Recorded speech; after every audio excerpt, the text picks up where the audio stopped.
zange zomunsi yakusanuka. Mikwano gyange abaana bakutonda sanyusa okubanga n'essawa ya leero muli mukutugwa mu TV era nga bulijjo ku lunaku lubeera lwa Ssabbiiti olunaku olw'omusanvu mu wiiki olusembayo leero wiiki wefundikira era leero ye wiikendi yokka teri wiikendi zibeera nnaku bbiri wiikendi eriemu yokka ye Ssabbiiti olunaku olw'omusanvu olwaleero enkya tugenda kutandika week beginning after Ssabbiiti ng'enjuba emaze okugwa ekyo mukyegendereze nnyo bwe kirina okuba.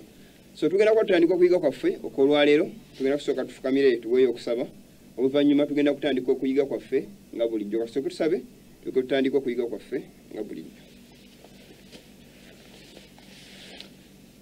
Katonda ow'ekisa tukwebaza kubanga tuli balamu olwa kisa kyo na kusaasirako tukwebaza olw'okutugabirira okutuwa omwoyo w'amagezi okutuluŋŋamya mu kigambo kyo n'okusobozesa okujja okukibuulira n'okukiyigiriza abantu.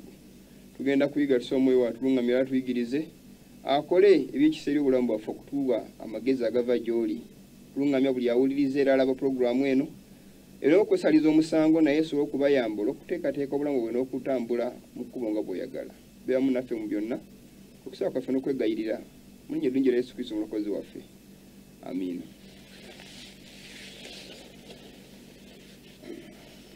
Abaana ba Katonda tugenda kubanga tweyongerayo tandika okuyiga kwaffe nga twakuteeseteese ku lutimbe mpozi sijalema kubajjukiza Ssabbiiti ng'eweddeko abaagala flash mu nkubireko ate era n'abaagala n'abasobola okugenda ku YouTube channel eyo mugendeeko mulabe obubaka obwo. Abantu abamu banyiiga olwa message eno naye tewali kyakkola ebirina okubaawo abanyiiga Mukama basaasi musobola okutegeera ebigambo bino eno kubanga bigambo byammwe okubitegeera ate mumala obitegeera byammwe okufuna obulokozi si nze paati yange yakubabuulira emala okwogera abisigadde Mukama ng'akola omulimu gwe mu bulamu bwammwe naye nze ndi okubabuulira kituufu ayagala n'ajjamu atayagala n'alekaawo avuma n'avuma ayomba n'ayomba ogwe mulimu gwange wakubabuulira ne Mukama waffe tebyafaanagana nga tubisuubira nti byali bya mirembe. Kambabuleko ekigambo kino buli woolibuulira enjiri nga esanyusa abantu weekyekinge mu njiri gy'obuulira.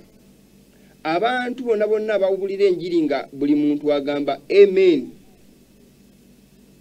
weesaasire kubanga ne bannabbi ab'obulimba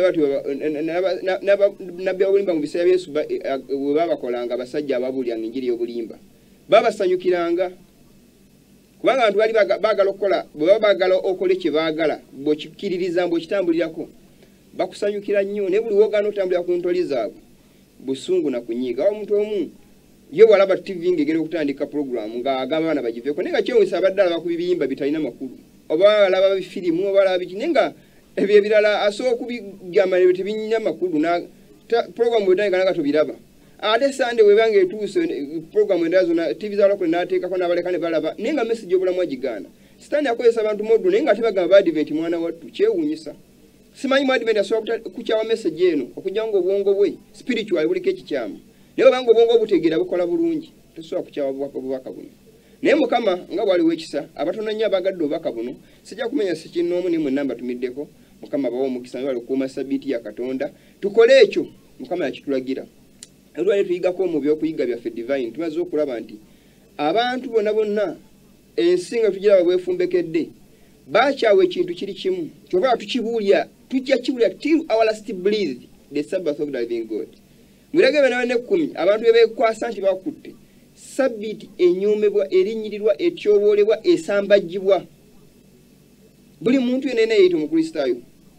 Tulaba obunnabbi bonna baba Isaaya bwe baawandiika nga butuukirira 7 women are taking hold of one man they are eating their own bread. Mwetegereze nnyo ekyokuyiga kino kirugenda okuyiga balya emmere yaabwe banywa bambala byambalo byabwe ne beeyita bakristaayo men of God naye ng'ebikola si aba men of God ebikola bya Setaani bya Babaali bakabona ba Setaani bibakola naye muze okulaba ekisalabe kye kindi emabega n'oyo Yesu gwe baateekako gwe bagaa nti Yesu yafiira ku musalaba enkola yonna bagireeta ono oluyimba sijja dduugerako kakati naye oluyimba olwo nga abavuna benja okugira bayinza okuba bavuna butamanya bwabwe naye bambi gundi oluyimba olugamba nti okonze agamba wena kumusalaba ngamba nti wawe party egamba nti okonze omunaku kwensanga eddembe yo party ndala agamba nti waliwo kitundu kisijja kima nekigamba nti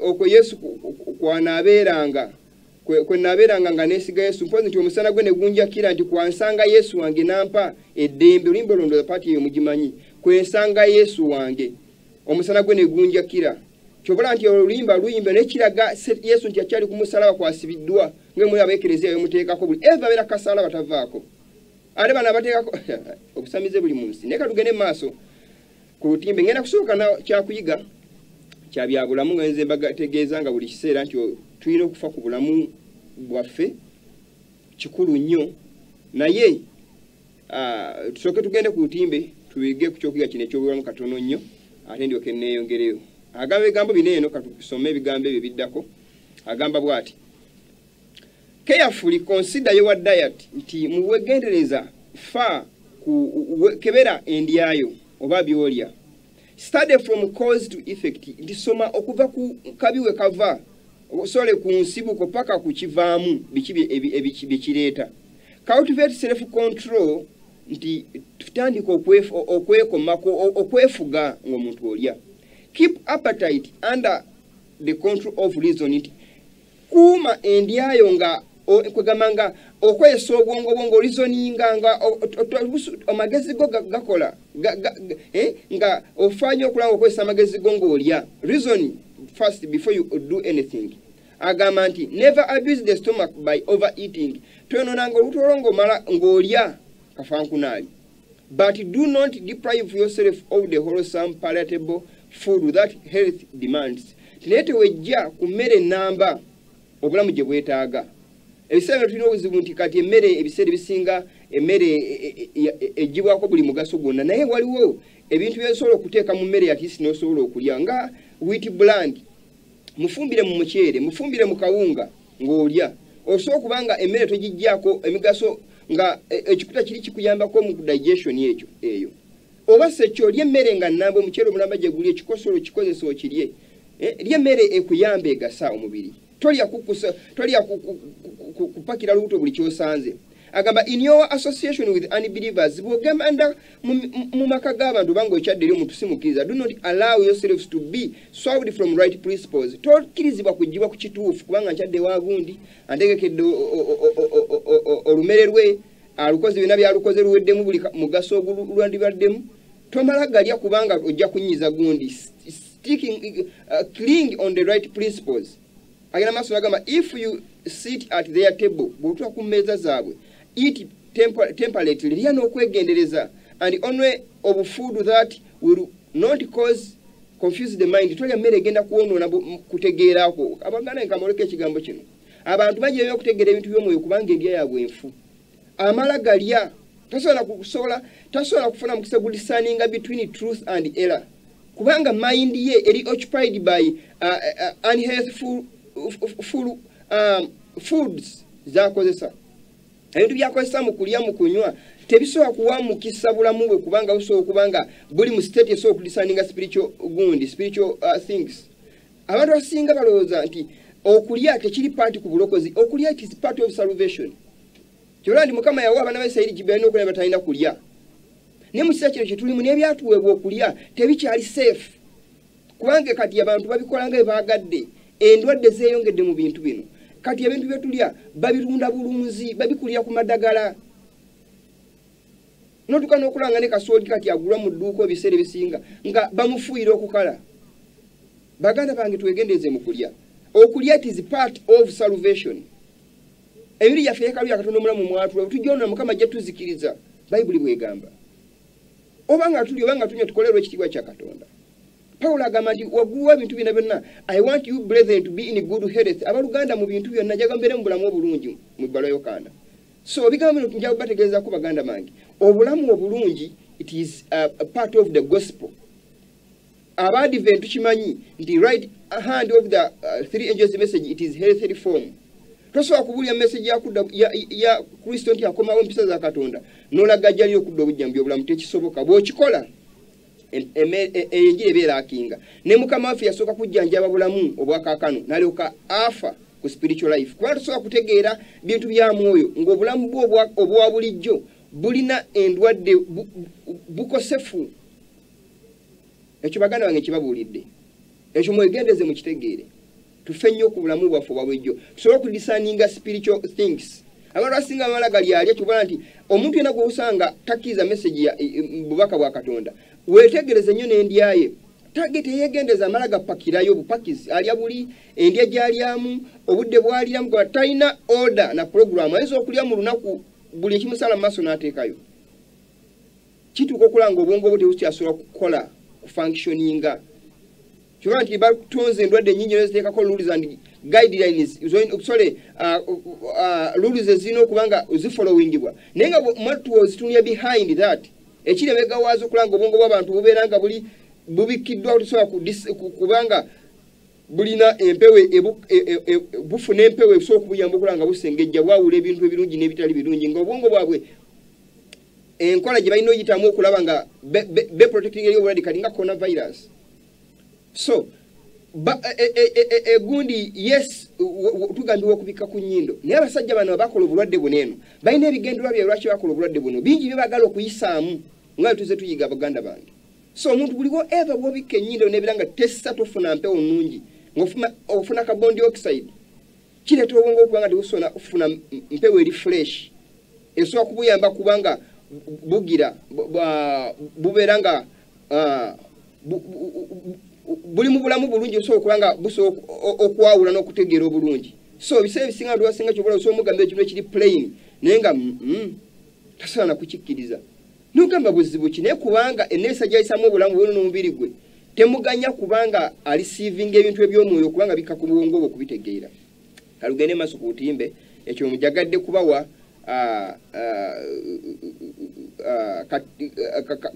kantu katono nnyo oba akanyumira ku byobulamu njakkakomyawo naye nga kikulu nnyo tubeere nga tusobola okubanga tutegeera ebigambo biragamba keep your mind in such a condition that God can impress it with the precious truths of his word. Titukuume egundi obwongo bwaffe nga buli bulungi obulamu bwaffe busobola okubanga mukama asobola obuteekako ekigambo kye nga busobola okukirisiivinga omwoyo w'obunabbi watunyonde mu Councils of Diet and Foods page 168 kalugere ku ntimbe tuyongereyo ne wenjagala twongere tusome mu maaso pozi bwe twasoma ebigambo ebyo omwoyo w'obunabbi atugamba mu kitabo ekiyitibwa iWritings page 277 akatundu akasooka agamba the message of the fall of Babylon obubaka bw'okugwa kwa Babyloni as given by the second angel nga wabwa malayika owokubiri is repeated buddibwamu with the additional mention n'okubanga buddamu okubanga bunokolwayo okwongerwako of the corruptions nga bulaga obugwenyufu oba obwononefu oba okwononeka which have been entering the churches since 1844. Again, the work of this angel comes in at the right time to join the last great work of the third angel's message as it soars to a loud cry. Message ene yokunokola ebiye bigenda maso mu Babyloni. Eteeka message gundi okubanga egenda kubanga ejoiningo okubanga obaka busweringa into loud cry mu Revelation chapter 18 malaika nga okuwa obonero okuwa amanyi to impart the three angels message. The third angel's message, if any man worship the beast and his image, or receive the mark of the beast, or the number of the mark of its name, 666, the mark of the beast, Sunday, the image of the beast, the beast is the purpose, message in America, again,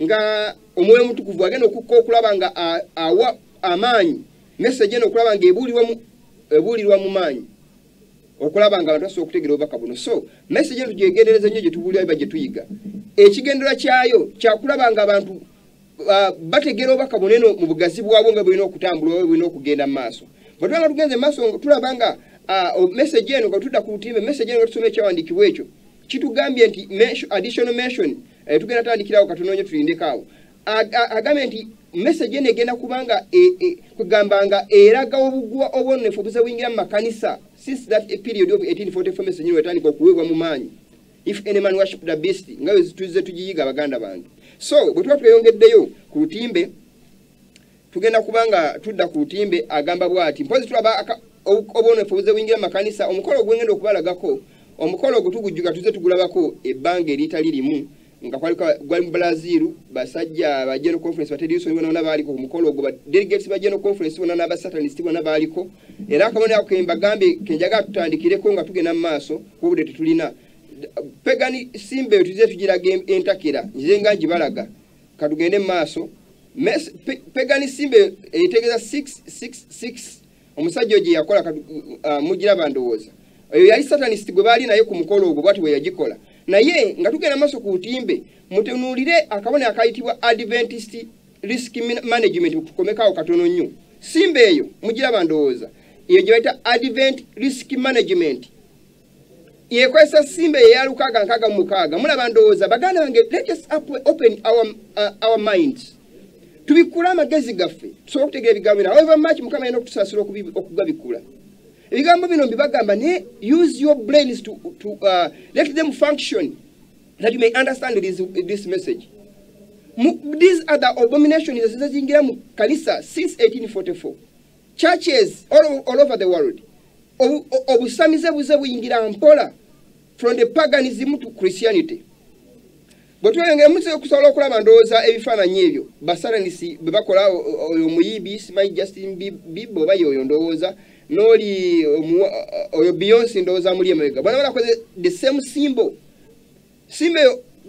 etegeeza lukanga nkaga mukaaga n'esiri egenda kundabirwamu katugende maaso tulabe ekifaananyi kiddako tulaza okulaba symbol zino mulaba nze paga Alan Natin SD emulaba ndowooza that symbol pagan symbol 666 oyo Beyonce still ngakola symbol eyo ebigambo bino mbibagamba ne muzuuka waddako mulabe endowooza mu bawungi bwabwe katugenda waddako mulaba ndowooza symbol eyo yiyo ndowooza njagala tuyitemu mu bintu bino eno speed sobola okubitegeera awaddako tulaba mugira ndowooza Caritas Uganda awaddako tulaba Monster Energy katuddeko awaddako mulaba ndowooza Monster Energy 666 that is the same symbol Everline is tuzira Vevo Energy mugira bandowooza symbol gye bakozesa tugenda sobola tukomeko kifaananyi kiddako katono nnyo tukituukeko katono awo so tuwulindekaawo omulaba symbol zonna zembagambye obusamizi obuze bwingira mu makanisa amakanisa gonna nsose nenkomaka tujjeko ne contact ezo muzirabe tusoke tuzijeko contact ezo mulaba ndowooza oba bibiina binene organization z'amaanyi oba bibiina butonotono buneno obulina ministries abo buno nga mulaba balokole balina independent ministries nga si zino nga olaba organizations ez'amaanyi nga olaba SDA Catholic Church n'ebibiina ebirala byonna bonna bakozesa that paganism mulaba ndowooza ne bujinga akabonero ako yakozesa simanyi House of Prayer Ministry akola ko mukalaba era yakola pyramid ziri 3 ngeza Egypt muzira bandooza n'omusalaba gutamuza the sun god era mujje mutu ne media zaabwe ngeno media yono musajja gundi Senyonga eriko red dot ne symbol yaje bakozesa n'omusajja ono gubayita ne bujingo nyini era media ye naye eriko red dot bazikozesa red dots are pagan symbols mujukire abayindi bayina red dot yombula kujukira abayindi basajja basamize mutunenya abayindi na simbe yakatonyi kitonyeze mu face gibateekamu ekimyufu ye same symbol jengeza okubagamba gibakozesa je muyinza okulaba buli olaba red dot sezo ngayo muyinza okulaba kubonero obuli kugundi ku lutime mulaba awale ekinyonyi kyekikka era waliwo same red dot nebira byonna nepera waves of gundi symbol of fire nga ziri mu wave symbols lines ngemwe zokulaba SDN ebine evangelical gundi groups siri bakozesa same symbols katugenda waddako tusome bigambo bineno betugenda okusoma serimete ne gamba bweti katugisome gwe tukontroverse page 387 atunda kusatu wagamba the professors of religion of the present day nti abagamba nti banadini mu kiseera kyaffe kino in every church mu buli kanisa lovers of the world bagala nsi agamba nti will conformers to the world lovers of creature comfort nti bagala nnyo okulanga basanyusa ebitonde babasanyusa abantu abalala nga balina enkolagana n'abantu abalala agamba and aspires after respectability nti era bakola nga bagala kubanga basaamu ekitiibwa. They are called to suffer with Christ. Baitibwa kubanga babonabonamu ne Kristo, but they shrink from even reproach. Tete bagala kulaba nga ekivume babeera mu kivume kya Kristo never tebakyagalira ddala.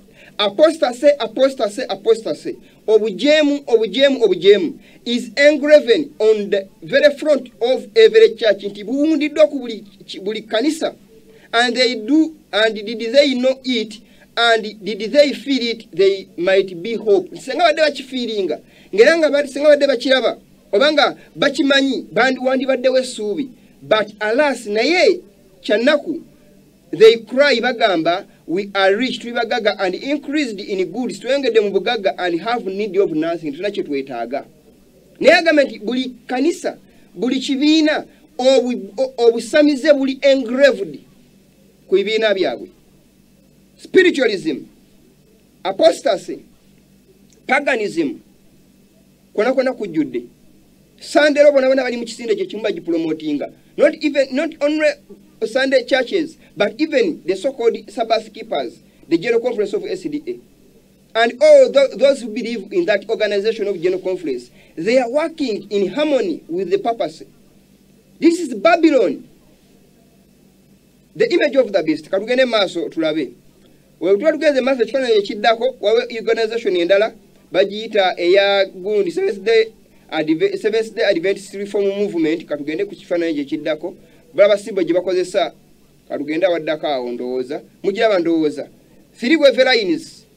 Mbego bageza ke organization zina ekyazaawula byanfuna tibayawukana nti bagala guni naye ebyenfuna ebyabawula katugenda waddako those three-way lines muzirabe ndowooza Seventh Day Adventist awaddako Adventist Eagle ID Church mugira bandowooza three-way lines still muzira bandowooza tewali njawulo tebeerabira kya way lines zino era still bazikozesa everywhere bakozesa bazipromotinga katugenda waddako nga waddako awo tugenda kusooka tulweka awantu katono nnyo kubanga wakulu nnyo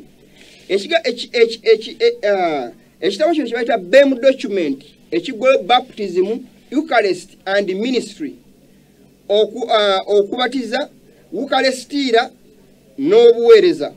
Ekitabo kino nze nga kibagambako entakira baganda bange okwava line zino esatu zebakozesa bapaganizi zebateeka line zino esatu zebasayininga enzikiriza zonna kwezibelievingira kibala ndibakozesa ebintu bisatu baptism Eucharist and ministry zezo line esatu zebakola but this is a symbol of six zenga kibagamba neje tuvudde mulabyeyo katono ne katugenda awaddako katono nnyo mulabe awantu awaddako basaza akalayini nga kasotume ekigambo statement yeddako tweyongereyo agamba bwati mu kitabo kiwa Spiritual Prophecy volume 4 page 277 agamba bwati agamba here is to be formed an image of the purpose okusanga ekifaananyi ky'obwa papa kyekiriwa when the churches of our land amakanisa gaffe amakanisa g'ensi yaffe ali ku America kwaje byatandikira uniting upon such points of faith webegatta ku nsonga ezeewamu ez'okukkiriza ezaawamu ezibagatta awamu as heralded by them in common nga ezikukwatibwa wamu nga zezimu nga tezirina njawulo nga common ne bazikozesa kyekimu shall influence the state bagenda ku influencinga ensi government to enforce their decrees okuyisa ebirangiro byabwe and sustain their institutions n'okuvujjirirwa ebibiina byabwe oba institutions zaabwe tukitegeera n'ekigambo ekyo. Then will Protestant America have formed an image of the Roman hierarchy. Nti bwekityo America yo Protestant egenda kubanga emaze okuforminga ekifaananyi ekyensolo ekyobwa papa hierarchy y'obwa papacy. Agamba then the true church will be assailed by persecution as were God's ancient people. Tubekityo abantu batono bagenda kutandika okuyigganyizibwa mutunulire nnyo abantu oyo tuli. Agambe singa begatta ku point zezimu ezenzikiriza ezebatwaliramu by them in common bagenda kwamaze okukola ekifaananyi ky'ensolo naye abasaninga ku kiwandiiko kino ekibaleetera enzikiriza okuba nga zitambulira wamu nga ekiza baptism Eucharist and ministry bebaani twajja tulaba ebigambo biyise mu statement eziweddeko mu kyokuyiga ekiweddeko nga tulaba nti leaders of SDA singa bakola anything, they do it on the behalf of the entire congregation or entire church all over the world, in all over in all their branches. Okwatoola ensi yonna ekigambo kino baba kikoze on their behalf. So singa abakulembeze bagezaako okusayininga ebiwandiiko ebyobukafiri ebyeyagenesa enkola ya Katonda, naawe abeera wansi obeera osayininze. Senga tekyali bwe kityo, terwalwadde na buzibu kugamba nti tukole separation from this apostasy. Lwaki tuseparatinga nga tebirina njawulo, tekyetaagisa, tebi affecting nze. Mujjukire ntera nnyo okulifalinga ku nkola ya Dathani ya Akani. Akani bwamala okukola ebyo obujeemu bwe, mujjukire Mukama yagamba nti Isirayiri enyonoonye. Lwaki agamba nti enyonoonye? Kubanga Akani eyali atumiddwa okwekisyutinga emisango gya Katonda yagezaako, yatambaala n'aleeta ebyakolimirwa n'abisembeza wakati mu lusiisira. Ebyavaamu bye biriwa obukafiiri obwonna bwe yaleeta, obusole bye yanyaga ebyali biri accursed things bye yaleeta wakati mu bo, ekyavaamu kyekiriwa byakolimiza olusiisira lwonna. Mukama n'abalira ekibi nti babona boonoonye Isirayiri yonna, kubanga omukulembeze waabwe ali in apostasy. Mugende tusome ekitabo kya Yesu sura y'omusanvu, mugisome yonna mulabe ebigambo ebyo mbagamba baganda bange. Kigambo kikulu nnyo kye mbagamba mukitegeere nti obukulembeze senga bukola ensobi yonna, naawe ali wansi kikukwatako, kiva nti tulina okuba nga tufaayo nnyo ku biki abakulembeze batambuliramu. Senga bakola ensobi yonna walingawo luumu nti osobola okumugjayo, naye kati bamala obasi bakatambala ku mutwe, bamala obasi b'emikono, abakulembeze babeerondera be baba controllinga, bamanya gwe bakuleetera ne gwe bakuggyako, kiri mu buyinza bwabwe.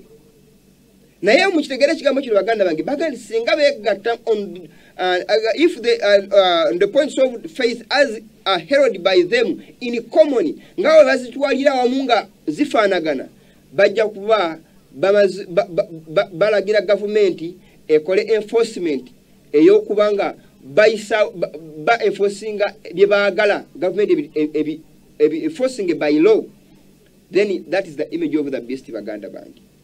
So bobange kanisa eri party kwa bamaze okwegattaamu okulaba nga batula ku points ezibagattaamu ng'enzikiriza, you are worshipping an image of the beast. You are in the image of the beast. You are obeying purpose indirectly. Kubanga oyise eno yali wali omulaba nyeki yakola, yamala kuyingira bibiina byonna n'abimaamira n'abyocupayinga, kati ali muli eri yeegazaanya. Katugende maaso baganda bange, tulabe ebigambo bino ebiddako. Bw'olaba abantu abo nasazizza akamyufu awo, ge makanisa agasalawo okusayininga ekiwandiiko kino Adventist Church, basayininga ku point ezali mu kitabo ekyo which they held in common, ng'omu nabbi watugambye they formed the image of the beast. Kasome kuva gulu agamba nti over 100 bigambo njabigira kubanga tebyali bulungi, naye agambye batuula met in Lima, Peru in January 1982. Walaba ndowooza and egambo ere bingi naye nga nasomako wano wansi ku nzikiriza, batuula ne batisa ku nzikiriza ezimu bali presentingibwa abantu bengi bagamba they represented virtually all the major church traditions. Agamba Eastern Orthodox baliyo, Orlando Orthodox, waliwo Oriental Orthodox, waliwo Roman Catholic, waliwo Old Catholic, waliwo Lutheran, waliwo Anglican, walimu Reformed, walimu Methodist, walimu United, Methodist United, so impossible jabogerakawo, Disciples, Baptist, Adventist and Pentecostals. Bona batula ne bateesa ne Pentecostals balimu. Kyembagambye ko ndi ekiforminga image of the beast. Ge makanisa okutula wamu. Begamala okutula wamu ne gabako points gakanyako as they held them in common. Zebafaanaganya ne bala okutula ku meza ne bazikanyako ne basayininga. Then that is the image of the beast they formed. Kubanga bakola power egenda okulanga ba enforcing enkola zaabwe okubanga zisibwa by law. setting is recognizing. That's why olabanya kati amakanisa gakolagana nnyo ne zi government ez'amawanga lwaki kubanga kati enkolagana oli bagala bayiseewo ebintu byabwe nga bisibwamu ekitiibwa nga ne obanga okyetambaliddeko basobola okutwala mu kkooti ne bakusiba kubanga kintu kyabwe bakimala dda okifunako rights mu gavumenti. Kyobana ndikadde makanisa ne gavumenti babekukutirizaako nnyo baagala kuyisawo agenda zaabwe kulaba nga gavumenti ezirespectinga ezisaamu ekitiibwa ezenforcing basobola nga bakola bwe kye baagala nga teri agaana. Kalugende maaso ku timbe tulabe awaddako maso balage ekifaananyi ky'ensolo omwebu nabbi nga bannyonnyodde era bwe kyo kiri. So nga muyinza okulaba we baasayininga abasajja banene ebigabo bibadde bingi abisijja kubiddamu naye byonna binnyonnyola agamba nti the church is response to this agreed statement have played a vital point in the occurrences process of reception. Agamba nti this 2007 kino kiwandiiko kyasalingwa mu 2007 printing includes an additional introduction and is issued in the observance of the 25th anniversary of the original publication of baptism, Eucharist and ministry. Mpozi in the 25th century nenga baddamu mu 2007 ne basayininga ekiwandiiko kinene nga mukiraba ku lutimbe ekyo ekya BEM. Kalugende maaso mukirabe tusome ebigambo ebimu ku bibasayininga mulabe ku katono nnyo. Batusoma statement ye mugiwulirize nnyo. BEM document World Council of Churches ekiwandiiko kyabwe kino kye basayininga bagamba the Eucharist volume 2 BEM document volume 2 page 341. The Eucharist is also called the central celebration of the Christian Church. Eucharist ira eyitibwa celebration of the Christian Church obagiyita bonna abakristo bakikanyako. Eucharist ngene bala nnyonnyola obujeemu obujjudde bukwa Eucharist ira n'obusamizo obujjuddemu. Agamba nti page eyabina 342 kuliko ebigambo bigamba bwe biti on occasion Seventh Adventists refer to the Eucharist as a sacrament.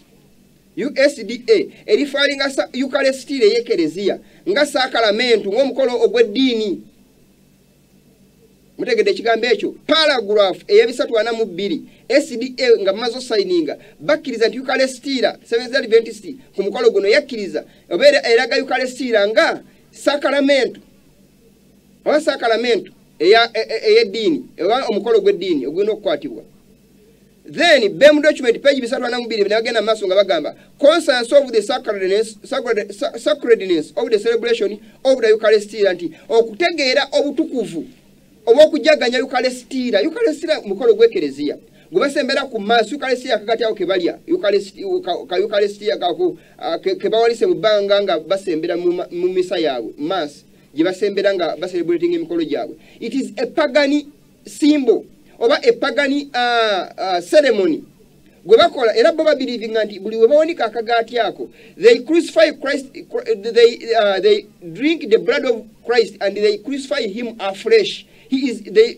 Banywa omusaayi gwa Kristo nga crucified afresh. Naye bajjukira Bible ega nti wetukola ekibi tuza Kristo ku musaalaba buto, which means they are committing sin over and over. Ne SDA egambe it is a sacred ceremony. Mukolo mutukuvu. Nejjukira bino bivudde mu kiwandiiko kye baawandiika kye baasayininga ekya BEM document nga bagamba nti they held these doctrines in common. Baptism, Eucharist and ministry. Obuweereza bubenga bufaanagana toyogera ku ddiini ndala yogera bibye byokka. Toyogera ku nsobi za bibiina birala. Just preach your good things. Obiteeke bitera abantu ku meeza babirivinge babigaane.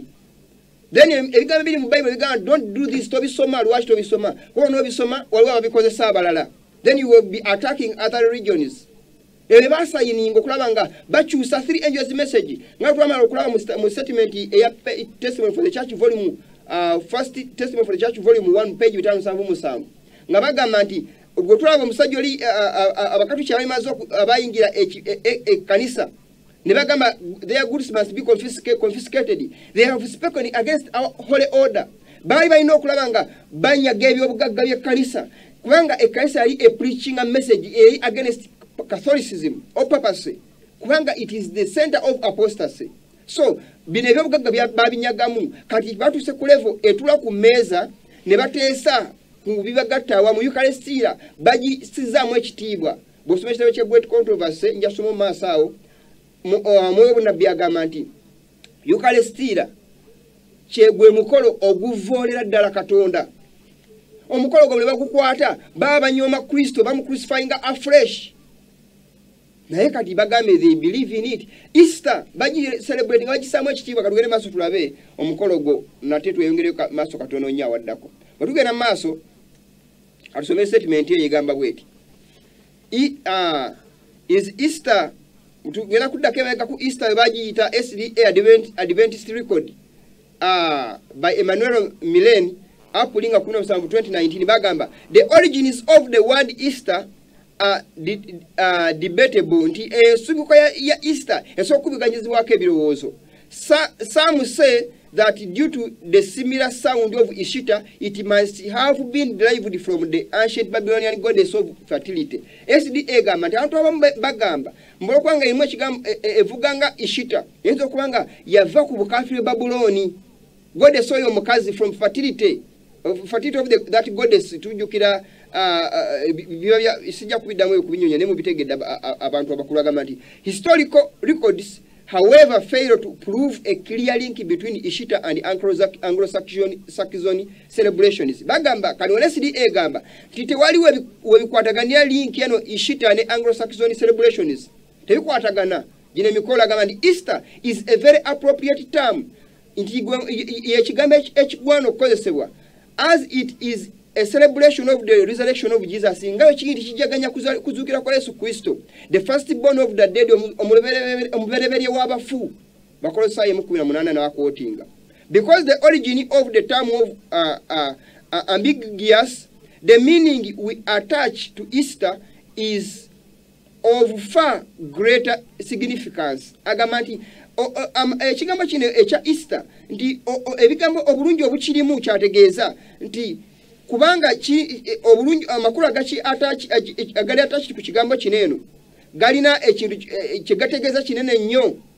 Luther and Tyndale had no problem with the term in their translation of the Bible. Tyndale ne Luther tebalina buzibu ku nkyusa yaabwe nga bakyusa Bible okulekamu ekigambo Easter, had no problem with it. Agamba this shows kino kitegeeza that its meaning was unmistakably Christian in their time regardless of its origin. Bagamba kitegeeza nti kyali kya Kristayo however much ndi kyali kirina origin embi ne bakitwala kya Kristayo. Easter is still appropriate so long as it retains its Christian association. Nti Easter nkulu nnyo kubanga ekola erimu enalinki ku Kristayo. Ne kama lweke ekigambo kino nga tunyonyola ebigambo by'omusajja ono owa General Conference kati promoting obukatuliki n'obwa papa n'obusamize wakati mu organization eyo. Singa tubona believinga baluza kye bakola jukira bali bakava mu bukafiri bwe bali bamazusibwamu ebbanga eddene tebategera musana guno gwonna baluza tebakuuma sabbiiti, which means ekigenda okuddako kyekirwa these men are planning to make all their followers to divert their minds that the Sabbath is no longer essential, because even the reformers, they kept it not, and they were men of God. Kachibagalo kuba driving amonti okuba bakozesa kigambo Easter through ignorance mubutamanya kitegeeza nti ne Sunday balina okugifollowinga kubanga nabo bagikwata abasajja abo ba reformer basigala bakikupuma Sunday mu bulamu bwawe tebakuuma sabbiiti naye jjukira omusana bateebana gutegera ogw'ekigambo kya Katonda basigala mu bukafiri omwo butamanya sabbiiti tebagikuuma n'ebintu bingi nnyo bali batambulemu batamanya ebirala so nga ebimu Mukama yabawa ekisa ne byo exposinga naddala bukatuli obwa papa. So bwe tugamba nti following buli kye baakola tugenda kuva ku musala gwa Bayibuli mungi nnyo n'ebiragiro bya Katonda tujja kubivaako kwemba bikwatanga mu butamanya. Nyabano kye bagamba ndi kubanga bakozesa ekigambo Easter nga translating a Bible ne batakijjaamu nti so it is now essential to be used. Kyetaagisa okukozesebwa naye nga kikyamu muganda wange buno bukode wa Setaani bwayiseemu, which means gye baleadinga ekibiina kubalaga nti even Sabbath Tena buzibu, tena nnyo makulu. It is nothing. Tena cheri. Sunday is okay. As long as you are celebrating the resurrection of Jesus, as long as you have a living connection with Christ, let us acquire a living connection with Christ. When you disobey His requirements, baganda bange. Kalongera ku timbo budde bugenze simanyi. Kyoga kino buli kiseera nkidde emabega kubanga kadde kaba tekamanya. Naye agenda maaso agamba bwati, the best way to celebrate Easter is to focus on Jesus. Indeed, what we are celebrating Easter to focusing ku Yesu. Whatever symbols are employed, buli kabona akakozesebwa ku Easter, use them to illustrate the great spiritual truths of the death and resurrection of Christ. Buli kabona kabakozesa ku Easter amaji era batukane bagambwa amaji kitegeeza shere netegeeza ejinja, it is lifeless, kitegeeza Yesu Kristo yali ne eshere eteresa akana kenkoko bakalamu muyo Shinganga Yesu ndi yali obulamu bwali wakati mu jjinja mu ntaana then mukuzuke okwatika kwejjinja okwatika kwekisosonkole kyejji nti yesimbo yaga majiga kwesaga Easter egg baba Easter egg naye obona bukafiri bagalanga kali babagambye nti buli kola bakabonero akali ku Easter akakozesebwa kadaivatinge kakyuse kanyu funa ebirungi byokasiiga kabenga kategeeza ebintu by'ekikristo. This is SDA of General Conference is speaking. But people are saying this is God's own church. This is God's church. But they are leading people to destruction. Bakulembera mukuzikira baganda bange. Kalugere kutimba obudde bwo buweddeyo, obudde nina butono, naye tewali kyakola n'ebyokugabadde bingi. Era tulaba bagamba the Easter sunrise service Sunday April 21 tujjukira celebration gye celebratinga. Bagamba nti Wala University Church Wala University Church bagamba please plan to join the University Church as ASWU leaders for a special resurrection sunrise service on Sunday April 21 sawa 12 ez'okumakya at Mountain Hope Cemetery in College Place. Singing, spoken word and prayer will be followed by food and fellowship. Mulaba ono SDA yaniriza enjuba sun worship sunrise. Tuize tubiraba bizebera ne guno mwaka tujjukira byaliwo. Ne njagade okubajjayo ebigambo byaliwo ebyemabega. Nga mulabe ngeje bakasebwetenga mu Easter. Obukafiri sunrise okuloka kwenjuba. Ne Yesu Kristo agenda zukira nga nenjo tena yadde okulowooza okuvaayo matulutulu nkya. Mariamu gyakera ne kuntana ye matulutulu nga tebona nakulaba nasanga azukidde ne bano ba celebrating enjuba evaayo the sun rising, that is sun god Tammuz. Jukira bakadde 25 ab'SDA mu kitawo kya Ezekiel sura 8:25 katugende ku statement eddako tugisobe mu girabe. Statement eddako egamba bweti lwaki obusaamize buno bugenda maaso. Ezekiel sura 25 Esuleno appointing up leadership of the General Conference. Statement in Gamba wait. Here at the General Conference or General Conference, the highest decision making committee akachika kasala akokuntiko of course is the General Conference committee akachika ka General Conference akekuntiko. There is a committee that we term General Conference officers. Wakachiko kebagamba keka officers aka General Conference atakasalirawo banabala bonna, which is made up of about 25 or 26 individuals. Akaliko abantu 5 oba 26. President, secretary and treasurers, which with a few other invited individuals. Baba Mazo Banyonyola. This committee is a screening committee that determines the items that need to go to the General Conference Committee. Bane basalawo ebigenda okugenda ku General Conference Committee egenda okutuula waliwo executive committee ya bisajja 25 bagibagambye mwaka gwa 1999 ebigambo bino byali it was a letter from the office of the president of General Conference of Seventh Adventist Church B.E. Jacobs, administrative assistant of the president, November 1990. Statement eno yafulumira tibalina akakiiko akakulembera te General Conference akaba officers executive committee bwajako bylaws bayisa eziraga nti buli kye bakola bakikola on behalf of the entire congregation. Naye olusoma ekitabo kya Ezekiel essula ey'omunaana onyirwa 16 Bible egamba nti waliwo abasajja nga about 25 men nga 25 abaali bakubye yeekaalu y'Omukama enkoona nga basinza enjuba. Sijja soma olwakadde naye mbadde essula mujja kuddeyo mugisome. Ezekiel 8 onyirirwa 16 akatuuda kwe kali. Abasajja bali nga 25 nga bagambye about 25 or 26 nga bakubye yeekaalu y'Omukama enkoona batulidde buvanjuba basinza enjuba. Awaddako wagamba watya bw'ofuna square root ya 666 kalugende maaso awaddako awo bw'ofuna square root ya 666 bw'oba ogenze mu kubalirira abasomi abasoma math square root ya 666 bw'obanga oginoonya square root kalugende awaddako tulabe square root ya 666 mu Kuleso 13 Bible egamba nti omuwendo gw'ensolo 666 square root ya 666 evaamu 25. Then kino kirina okutegeeza nti akakiiko kano akajjero conference akowaggulu ennyako ku ntikko akali kakirikana akatono nnyo akakontrolinga akasalirawo ekibiina kyonna kakola kalina obulambe bwa 666 emanza okulaba nti 666 eri engraved omwoyo bunabbi yagambye nti ewundiddwa ku buli kkanisa.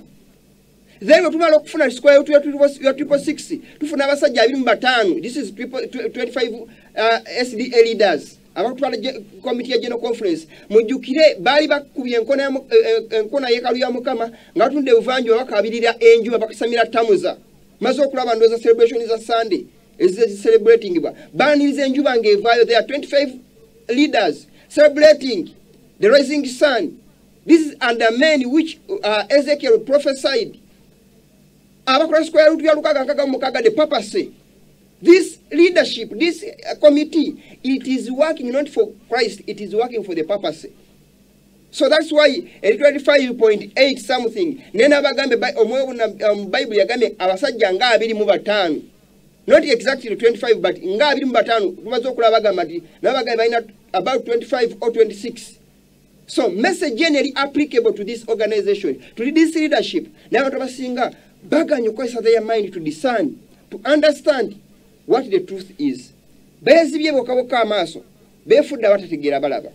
Tugende maaso ku kifaananyi ekiddako obudde nawo bugenze naye tugende ku kifaananyi ekiddako nja kulaba nga tufunzafunza ebigambo bino. Mulaba ndowooza abasajja 5 weeferaini ezo tutegeeza 666 square root yabwe leadership ya General Conference Executive General Committee of the General Conference Church of the General Conference of SDA Church. Then buli kibiina ekikiriza wansi wa General Conference they are obeying the voice of the papacy. That's why we see this pagan symbol. Bamala okusigninga bemu document zaabwe baleeta pagan symbol eno ne bagikata ku ne befuuka logo, which means this organization is under the control of the man of sin. It is the 666 organization. That's why their square root of the square root of their leadership is 25. So baganda bange omusana gwa advent gwe mutuufu temuguvangako naye ekibiina kye mugukwatiramu kyava ku mulamwa omutima gwa kanisa egulwala ne wansi woononeka. Tuze tulabigambo ebyo omwoyo bunabbi nga nnyonnyola.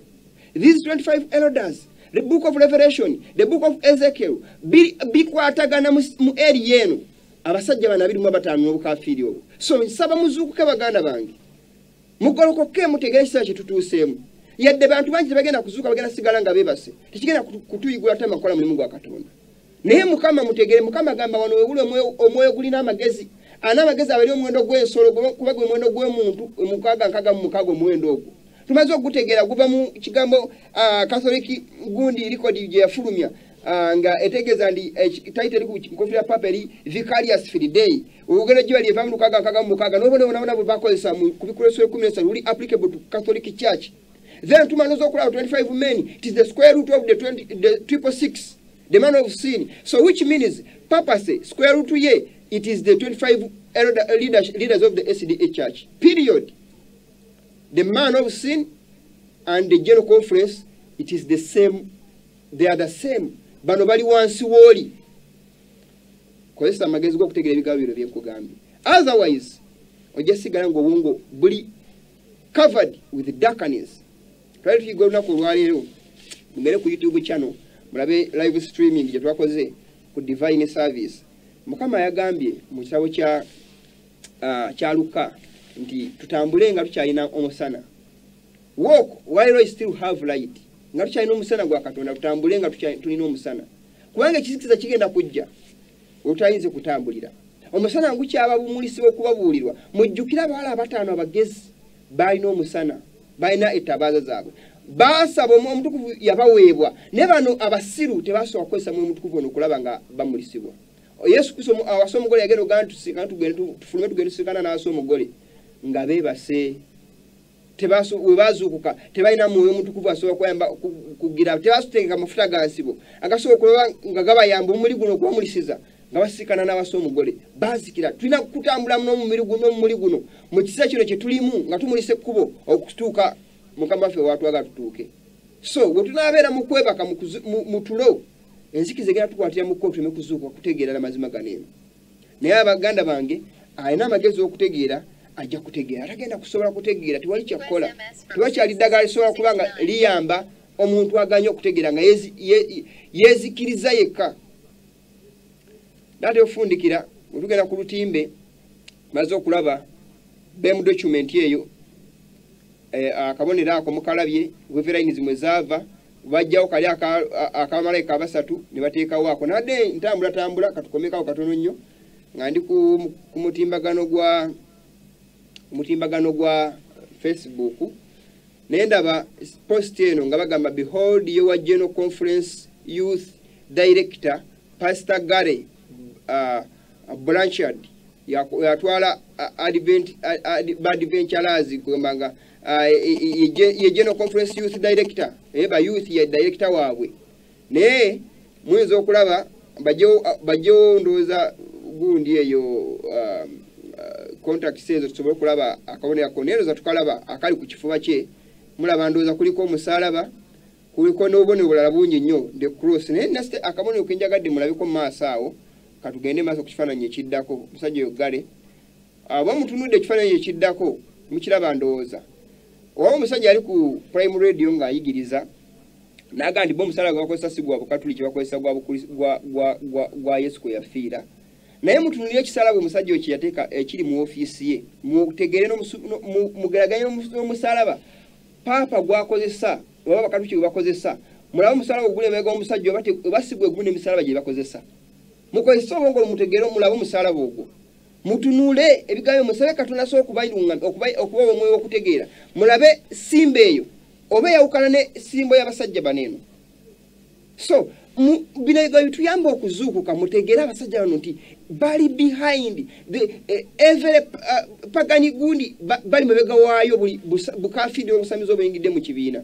Institutions zonna katugenda waddako institutions zonna ezigenda mu maaso mulaba ashwene zendowooza the same symbols katugenda waddako olwakadde kagenda kaggwayo mulaba ndowooza symbols zonna Ash Wednesday katugenda waddako omusala gw'omugula ndowooza oguli kusene bitali bya sirika.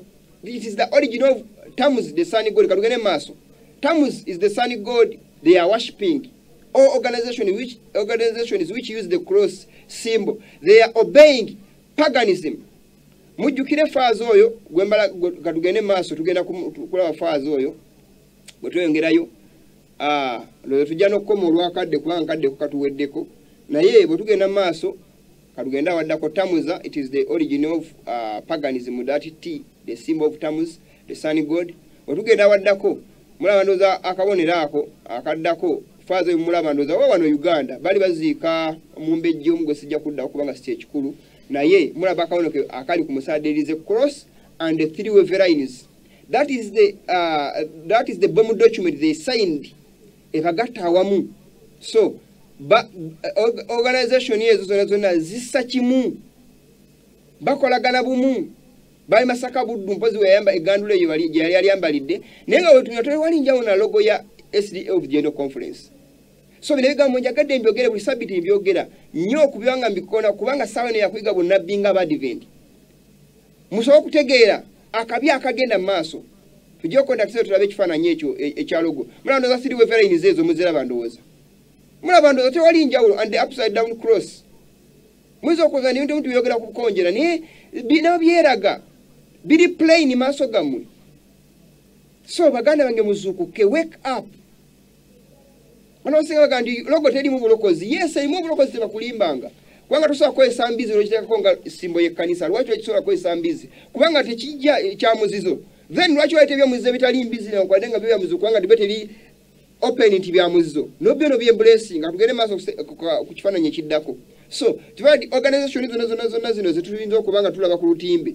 Zonna zikozesa obukafiri muneno muganda wangala program eno. Nazi ba embracing this paganism obukafiri buneno. So, katugende maso tusome ekyandikibwe ekigenda okuddako. Kyoke tufundikire ebigambo bifika. Tugenda abaddako tusome ekyandikibwe ekyo. Tugenda abaddako Lukman mula bandu za 3 wave line zezo ngemizo okuziraba. Biyo yona mubiraba CBN PTV mula bandu za pagan symbols. Mula bandu za Better Life Amazing Good. Bino the organizations nyingi institute zikozesa ebintu bino obusamizo obwo. Tewali njawulo 3 wave line zezo muziraba katugende maaso tugende bugenzi kubanga tuze tubira mulaba akifananyi ekyo. SDA paganism all sing Adventist community health all sing ai mugira bandoza ne logo yaabwe binyo byesijja kubimala olwakadde kuba kagenze wonna bankomye mu ogunandako eyo walawala ekwesa pyramid Lomalinda campus ujja komakao olwakadde Lomalinda campus mugira bandoza SDA pagaloge ekwesa pyramid ne all sing ai mula bandoza ying yang symbol eyaba China mugira bandoza kuwalawala wali ku university bagikozesa logo yaabwe nebira binyo winzo okulaba ku Ministry magazine zezifuluma sijja kubiddamu olwakadde kubanga kadde kaweddeyo naye tukatudde ku timbe tufundike ebigambo bineno baganda bange olukusanga obubaka buno buyinza okuba tebukuwoomera olwokubanga tebutambudde nga bw'oyagala nege mazima Mukama tagenda kutunya side move the coin mujjukire Ezekiel 3:8 agambye nti baali bakubye Mukama enkona nga basinza enjuba okusinza enjuba kuli wide Mukama kyatulabulamu Sabaganda bange tukozesa amagezi tulimo okusamira awamu ne Setaani okwembuleesibwa obukafiri naye nga mazima gatubikuliddwa saka Katonda tuwa omukisa nyakomekeza ebigambo bineeno sabbiiti ennungi tugenda kubanga tuddeyo tukufundikire sabbiiti buli kidobo akuŋŋaanye nga yeyawudde n'obukafiri avudde mu Babuloni Mukama akuwa omukisa mwebale nnyo bakadde bange abekatikamu n'abala bonna ab'emukono batumidde nnyo mama Nakaddu mubeere bulungi Mukama bakuume mweraba